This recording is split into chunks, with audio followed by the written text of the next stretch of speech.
Hey everyone, it's me, Arthur Kade. So Steve Schirripa, how does a kid from Brooklyn end up on one of the biggest shows of all time, making pasta sauces, and now on one of the biggest shows on television? Incredible. Walk me through this, right? I don't know. But you're right. You know what? Sometimes you don't take a step back to think about that because sometimes you're looking for the next thing. But yeah, I've got very lucky to be part of all these projects and work very hard and lucky. And listen, I wasn't really an actor before The Sopranos. I was, but I had a day job. So to get on any show would have been incredible. But to get on that show was like hitting the lottery. When you look back, that's my favorite all-time show, by the way. Like I'm sure you literally heard that. the lottery. Yeah, I mean, but it was like hitting the lottery. Okay, just to get on any show, you ask any actor to become a series regular on any show is quite amazing because there's so many hoops that you have to jump through, right? You got to get the pilot, then the pilot has to go, and then et cetera, et cetera, et cetera. So to get on that show was just incredible, you know? And then to be lucky enough to get on Blue Bloods, which has been going for 7 years, and blend in with that cast, which is fantastic, was just another great thing, you know. How did this happen? So I've got to hold this up. He's got Uncle Steve's Uncle pot. Steve's. By the way, this is delicious. It's We great were sauce. tearing into it last night. It's Sauce really is great. It's Uncle Steve's. It's my mother's recipe. My mother passed away a few years ago. We've been in business about 3 years. We're in 2,500 stores across the country. Or you could go to UncleStevesNY.com and see where it's close to you. It's all organic. It's gluten-free. It's non-GMO. It's my mother's recipe. We made it healthier. And I tell you this, I've never tasted a jar sauce, because for the Italians, that's sacrilegious. I've never tasted a jar sauce until we started making this one. And if you throw away the jars, you would never know it came out of a bottle. Am I right? It's delicious. Arthur, am I right? I'm Russian, and I can tell you, not being Italian, this is unbelievable. One of our producers was like, "Oh my God, can he bring sauces?" And then it was pre-sent to us. So we tore into it last night, and I was like, oh, my God, this stuff is unbelievable. And we have 3 kinds. We have tomato, basil, marinara, arrabbiata, which is spicy. And it's really good stuff. I mean, who's got time to cook? You know, and it's good for you. It's healthy. There's no sugar added. I mean, it's really good. My wife hasn't cooked in 2 years. Hasn't made sauce. So it's really good, and it's doing well. And you know, I have a thing in Yonkers at Stu Leonard's on the 25th. I don't know when this airs, but on the 25th from 12 to 2, you want to come and say hi. There's a wooden spoon. Do you know about wooden spoons? I do. Every Italian got hit with a wooden spoon growing up. You know that, right? Now you would go to jail. But every Italian out there, agree with me, because I know I'm right. You got hit with a wooden spoon, you were a kid, by your mother or your grandmother. You're also participating in something that I'm an enormous fan of, the Garden of Laughs event. Every year MSG does it. I think it's one of the best events in New York. Yeah, this is the third one. It's the Garden of Laughs to support the Garden of Dreams Foundation, which started in 2006. And we do over 300 events a year. We expect to make $2 million on March 28th at the theater at Madison Square Garden. And we have in a lineup, I'm hosting it. I'm lucky enough to host this, believe me. Chris Rock, Bob Saget, John Oliver, Sebastian Maniscalco, Tracy Morgan, and Leslie Jones from Saturday Night Live. I think I got everybody. And who knows who else will pop up? Surprise guests. It's as good a show as you're going to find. Every dollar goes to kids in the tri-state area, kids that are homeless, kids that are sick, kids that are foster care. It's a great event for a great thing. And there's only a few tickets left, and you could only get that at CharityBuzz.com.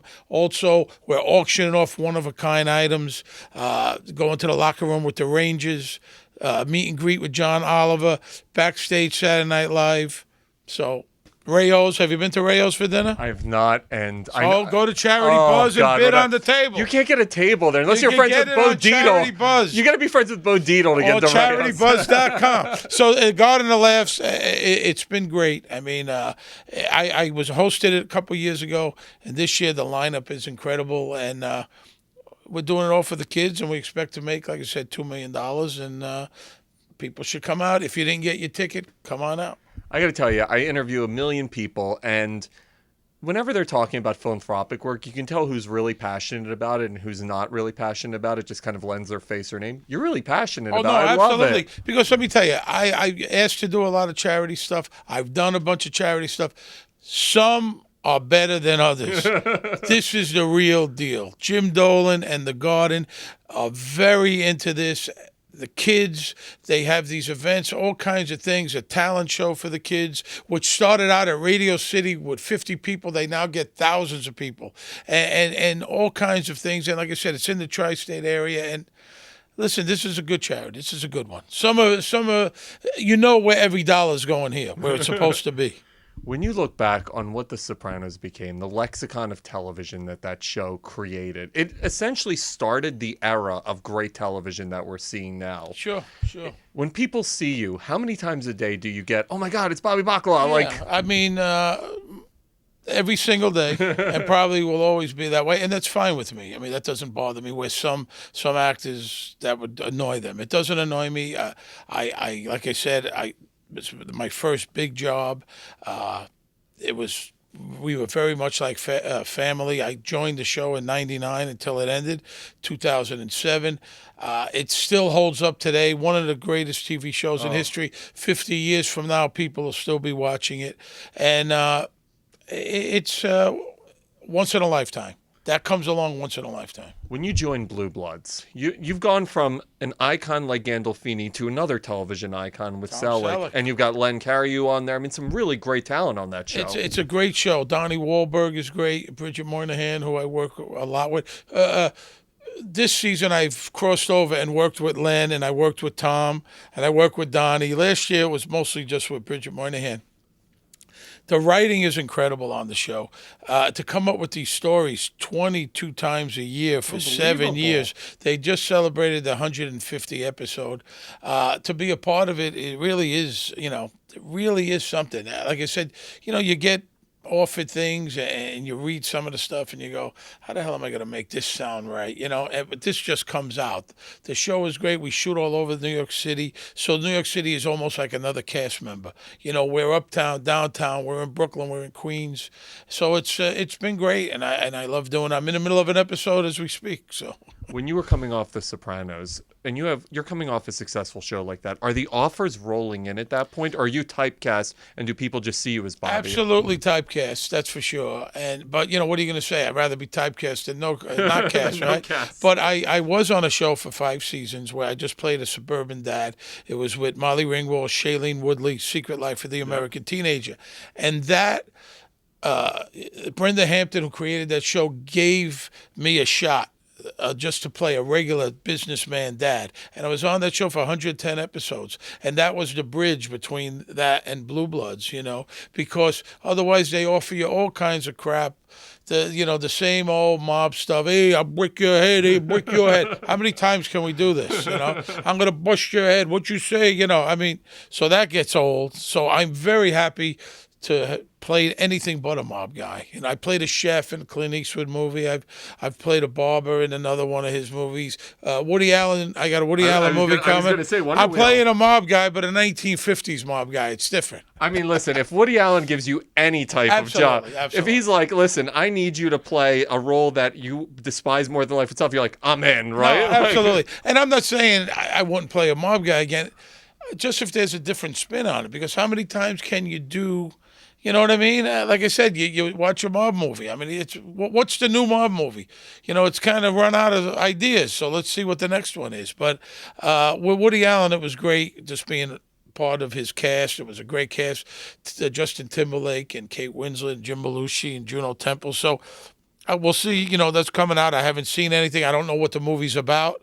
I do know what my stuff is. That's about it. So, and that was kind of a dream come true working with him because I've been a fan since I was in high school. What's he like? I've interviewed him. First of all, people don't realize he's one of the funniest and most cerebral people to speak to. He's so quick. He's a comedian. You've interviewed him on the red carpet? I have. I've interviewed him multiple times. And he spoke to you? Yeah, he's great. I love that's what they said to me, too. They said, well, he doesn't talk. I asked. I said, does he talk? And they said, oh, yeah, he talks. And sure enough, the first day or two, he was a little shy. And then we talked about the Knicks. He's a huge Knicks fan. And he was excited. This was in September, October, very excited for the season. And then we talked about comedy. I lived in Vegas for many years where I used to book acts. And we talked about stand-up. And then his eyes really lit up. And he was talking about Shecky Green and a lot of the old comics and Lenny Bruce. He told me he worked Caesar's Palace and in the 60s. So, we talked about that for quite a long time. He was very pleasant, and I enjoyed talking to him. It took a little while, I mean, I think that he's naturally quiet, doesn't know me, When you mentioned the word comedy. I was just thinking about this, and I've talked to a bunch of people about this. Comedy, we're in a different political political era right now. What do you think about how that's influencing comedy and how comedy's changing around what's going on with the Trump thing? I think if we didn't have the president that we have, I don't think the late night would have a lot of holes in it, because a lot of these guys, that's all they're talking about, or certainly a big percentage of their stand-up is we got 4 years of this at least. So I don't know if Hillary would have won if it would have been as funny. You know what I mean? He writes material for That's them. what I'm saying. He should be paid, I feel like, it's kind of easier. So I think that's why, Colbert took over the ratings, because he's doing a lot of this kind of material, political material, which over the years, in the 60s, it was big, and it's got ups and downs. Nixon years, they had a lot of material, more so with some guys than others, Why do you think, again, the three shows you've been on long-term, Sopranos, Teenager, and Blue Bloods, why do you think they've each connected with the fan bases and with America the way they have? Well, I think for sure Blue Bloods is a show that's a kind of a family show. That family meal, that's every single show where they're sitting down. I think that really hits a nerve with a lot of people. People do that, or want to do that, or should be doing that. Also, it's kind of like the Waltons in a way. You have everybody in the family business, and they sit down and they hash out, they argue, they fight, they say nice things. They all love each other, but, you see it right there. With The Sopranos, I think Tony Soprano, an anti-hero, probably the first one on TV, like you said.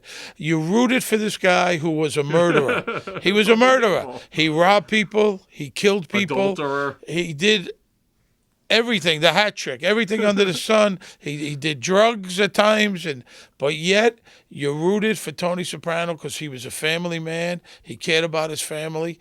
This is the first time, maybe with the exception of The Godfather, you saw mobster not just shooting and killing and stealing. You saw him at home.